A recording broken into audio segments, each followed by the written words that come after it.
What's good, YouTube? It's your favorite unknown creator, Joe, aka London, better known as Dub4 Gaming, checking in with another gaming session.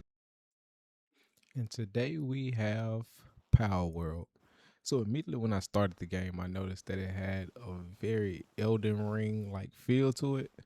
But the way it actually started, me starting off on a beach, it seemed a lot like Ark Evolve. I know a lot of people probably haven't played Ark yet, but yeah, it gives that a lot within this game. And of course, this is a pre-recorded game clip, so yeah, a lot of what I'm about to discuss is pretty much things I've already done within the game. So even with the statues that you have to get for the fast travel to all the way to the super jump, I'm calling it the super jump, that's pretty much an Elden Ring type thing. Even with the tombs and the caves and all of that stuff, that's all Elden Ring, so to speak. Also, the big piles that you have to fight within those circles, that's kind of like when you're fighting the bosses within Elden Ring, not the ones that you have to actually explore within the caves and the buildings and stuff like that to get to, but the ones that are actually within the actual ground, like the ruin bosses.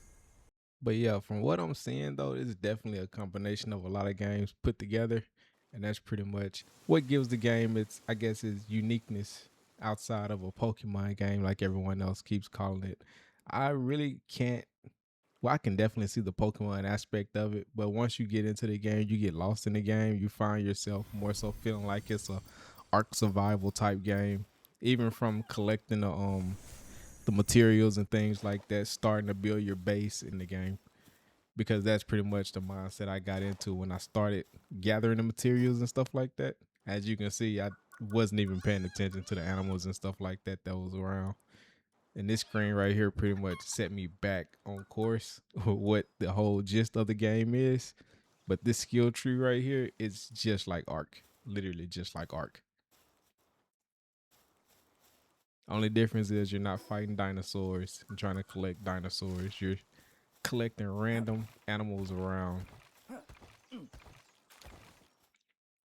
And I wanted to test something out there. As you can see, I definitely got some wood from the tree just by punching it.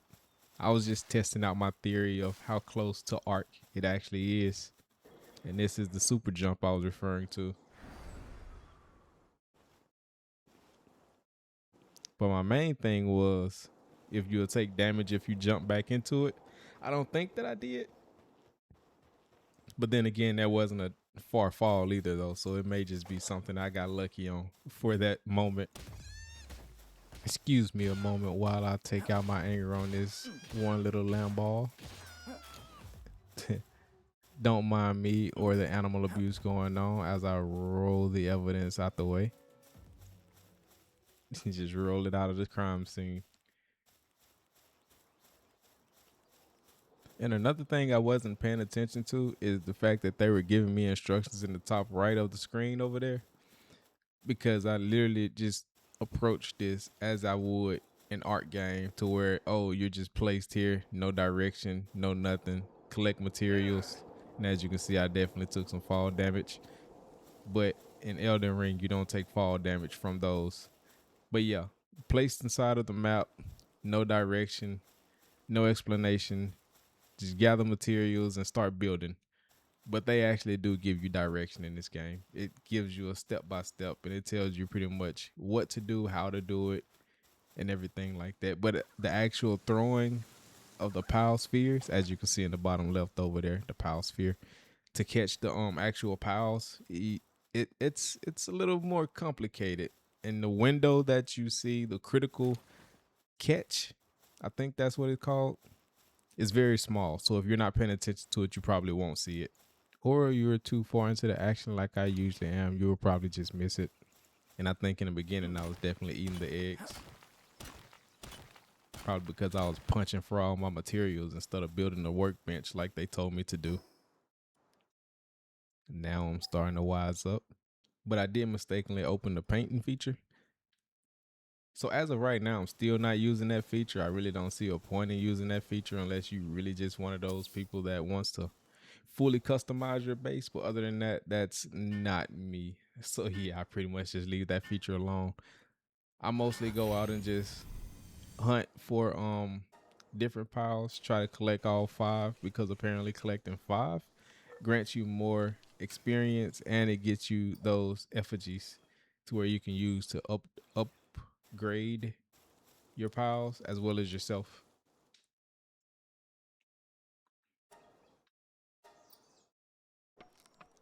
And a lot of you might be wondering, what made you build a pickaxe first?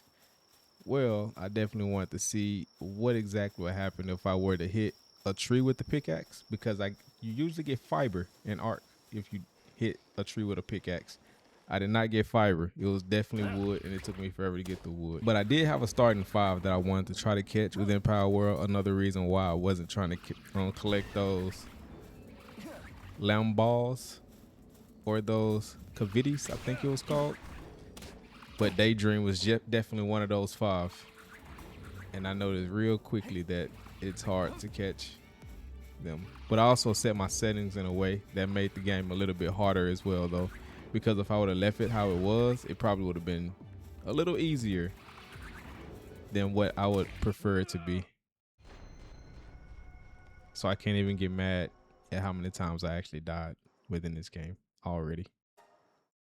But I can tell you now, I'm definitely a level 33 as I record this video. I've definitely bred a couple of piles at this point. So yeah, I'm pretty far into the game. But I'm just now getting around to actually going back to record. At the time, there was something going on with OBS. So yeah, so I have to do a voiceover, which I really don't like, because I don't give the actual first reaction feel of the game that I usually give. But yeah, as you can see, I tried to sneak up on it. That really didn't work. But if I stay on that shoulder, though, it might actually work. But as you saw, yeah, it kind of messed up.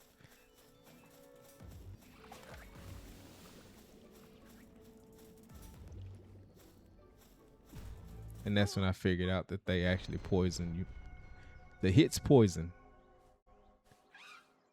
Who would have thought a dark pile would have a poison attack? But of course I didn't give up. I went back out and did the same strategy again. But this time I definitely used that dodge a little bit more than what I did before. But as you can see, the critical hit, critical bonus, 97%, that changes based on the power that you're trying to catch. Some of them, you can't even throw the ball head on into them because it won't catch them. Some of them you get a bonus for throwing it at the back. Some of them you get a bonus if you throw it right when you hit them. It just depends on how you're trying to catch them. The whole game is a lot of strategy. It requires a lot of strategy. But I did go ahead and skip to when I started building my base.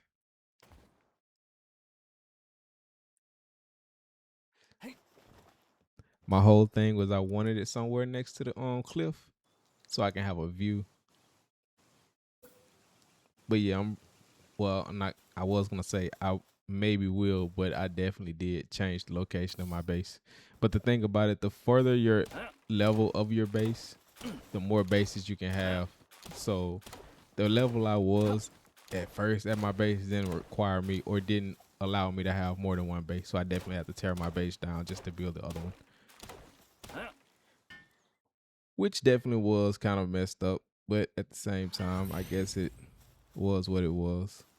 Building to make better, bigger.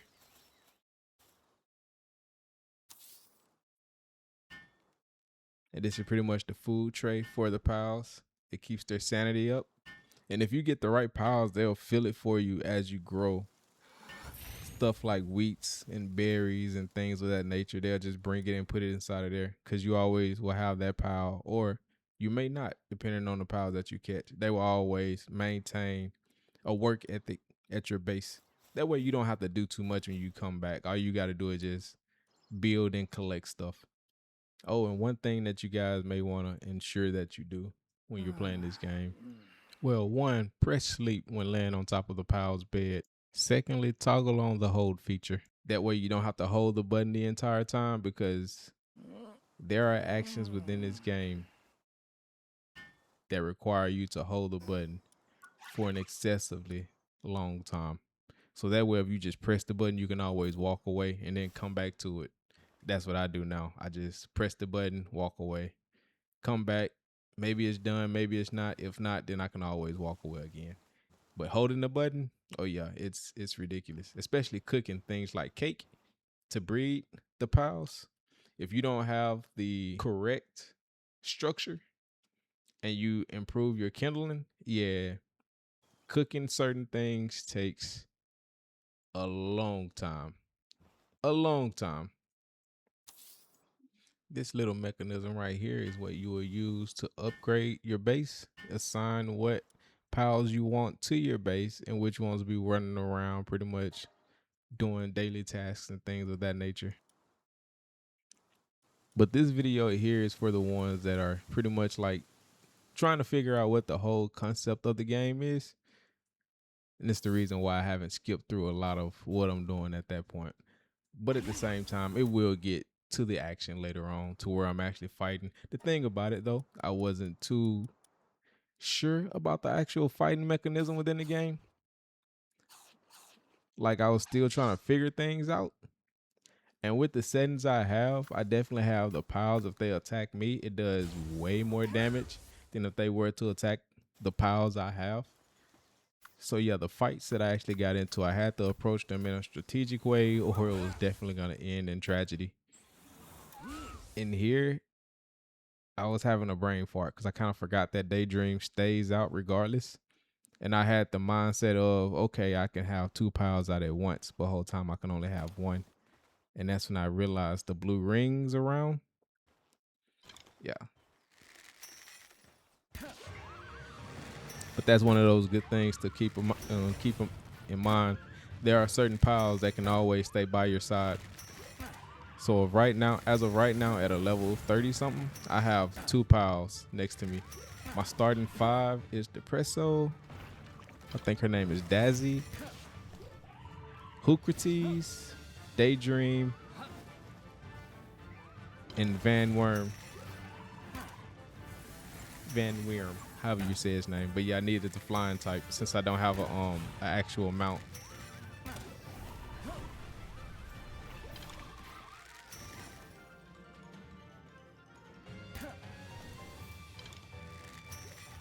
And the reason why I got quiet, because I definitely had PTSD about this fight. You will see what I mean later. Yeah, that's what I mean. I wanted to defeat it in a certain way, and I quickly found out that it wasn't going. Yeah, that Chillet definitely is not a light kill. Well, it actually is. It was actually pretty easy. But it just came down to the fact of it definitely get lucky hits every now and then, just like that one. But yeah, it also didn't help the fact that of the settings that I put it at though. So if you are a fan of Ark, you will definitely want to adjust your settings in a way that allows you to actually get the full game feel of Palworld. If not, then you will get bored of the game because you will find it kind of easy. It's rather easy. But the only thing that rose to the occasion was the fact that I can allow my character to be a human and I can allow the actual piles to be what they are, animals. And what I mean by that is there's no way that I can just walk up to a deer, for instance, in this situation, and just kill it instantly with my hands or something like that. Especially since they're like super powered deer with majestic powers and everything of that nature. Like right now, I think their powers are like the rise up antler, and then they have a starburst or something like that. But as you can see though, my pals, since they are a higher level, they're able to maintain and pretty much like take away their health kind of quick because their levels are actually what their levels are. But my level is pretty much lesser than what is showing on the screen.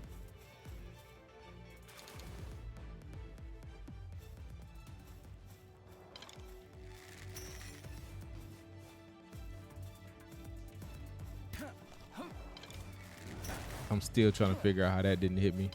That was definitely the luckiest thing that has happened to me in this game. But that was probably the last lucky thing that happened to me in the game, though. Everything else pretty much was downhill from there. I pretty much started losing boss fights left and right. I still didn't beat the Chillet yet. And of course, everything I'm saying as of right now is past tense because I definitely murked that thing. Oh, speaking of boss fights, here we are. Zoe and Grisbolt. Or maybe her name is Zoe. Maybe I should call her Zoe. But I found out quickly, though, that Grisbolt is something serious. And you will see, too, that I didn't have that roll down pack, that dodge or the roll. I was pretty much just doing it.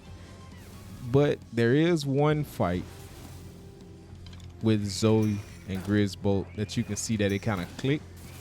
And that's probably going to be later on, where I'm rolling like I'm just a professional. But right now, though, it's not that moment. He has me standing there doing the Harlem Shake.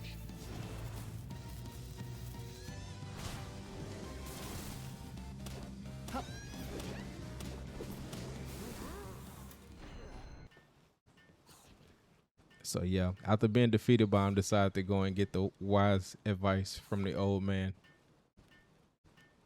And only thing he had for me was ensure that your pals are friends with you and build their trinkets so you can use them to your advantage. So of course, I'm thinking that if I did exactly what he said, if I go into the fight with the freaking Firefox, I'll be able to have an advantage in the fight. Guess what I didn't have in that fight? The freaking advantage. I should have went in wielding a Microsoft Edge and equipped a Google Chrome.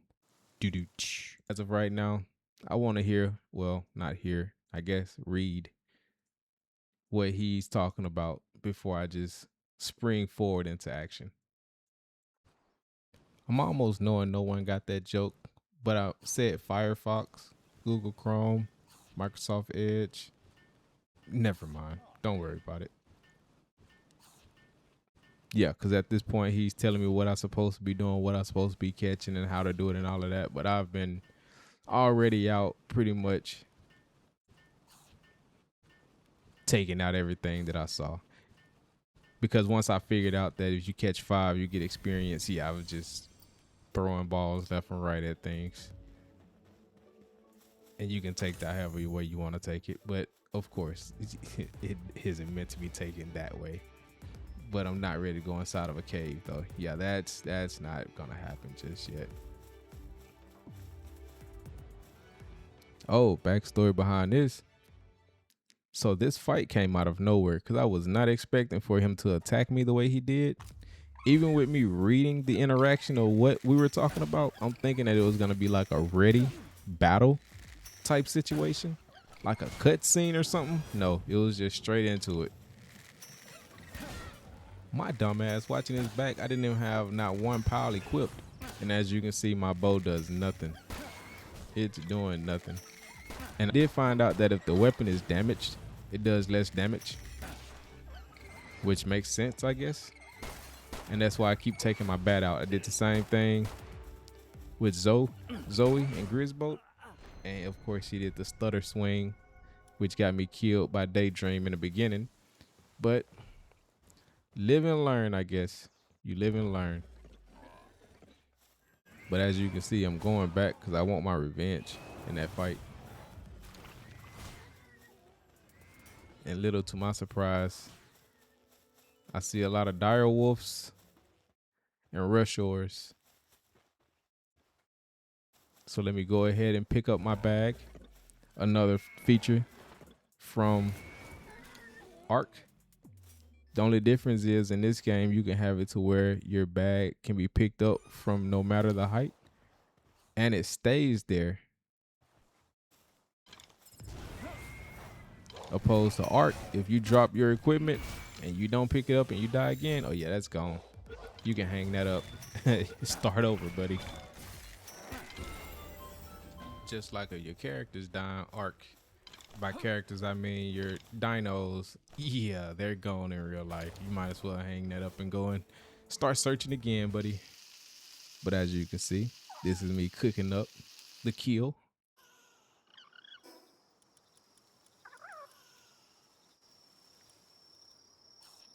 And just to let you guys know, if you haven't played the game yet, eating does not replenish your health. It only replenishes your hunger. That's why you have those 2 bars. The blue bar that's decreasing right now because I decided to step in my own campfire, like the great adventurer I am. Is the shield, which you have to build. The green bar is your health. And the orange bar that didn't fill up from that great meal would be your hunger. And it's good to pay attention to that bar beside those as well. The ones with the 2 blue bars and then the orange bars on the other side, that's your temperature bar.